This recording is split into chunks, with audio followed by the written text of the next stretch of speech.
Hey everybody, welcome to another edition of dailycfi.com. Great to have you aboard. Today we're talking pilot logbooks and what you must log according to the regulations, and then what's a good idea to log in addition to that. The first thing we'll look at is what the actual regulation calls for, and that regulation is Part 61.51, and that one actually spells out exactly what you have to log. So as you can see, you must log any flight training that you receive that's working towards a certificate or a rating, endorsement, things like that. You have to be able to prove that you did that flying. If you don't log that, it doesn't technically exist in terms of, at the end of the training, filling out like the 8710 for your private pilot check ride or your instrument check ride, whatever that might be. So that's really important to do that.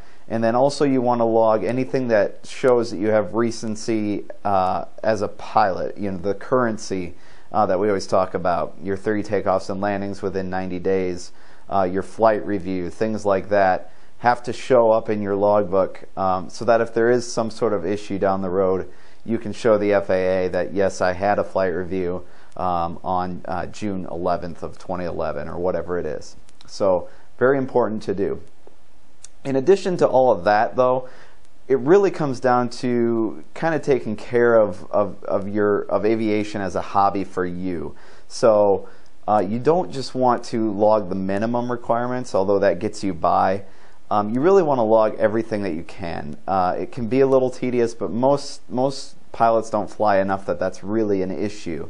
So what you really want to do is log everything, and there's a couple reasons for that. One is insurance reasons. If you're going to purchase an aircraft or you're trying to get on the insurance for somebody else's aircraft, you really want to be able to show how much single engine time you have, or multi-engine time, or tail wheel time, or whatever type of aircraft you're looking to get into. You have to be able to show you have that experience. So without your logbook, there's really nothing there. Again, to cover yourself in case of any accident or incident, you want to be able to do that. Again, your logbook is really your go-to on that. So keeping that current, it's really easy to let everyday flights just kind of pile up without being logged. I think most pilots probably keep any currency type stuff in their logbook, but I think when it comes to I just went for a night flight, or I just went took my friend for a ride, that type of stuff can fall behind, and some of that can be important to showing insurance companies that you have the time required, the experience required, things like that. So just keep it current. It's no big deal. It shouldn't take that much time to do that, and it should be kind of a source of pride for you, that logbook. So don't look at it as a hindrance. Look at it as a way to showcase what you've done in the hobby, or if flying is a career, then obviously the logbook is the name of the game. So refer to 61.51 if you have any other questions about what you need to log or what the logs must include. But other than that, just kind of general common sense.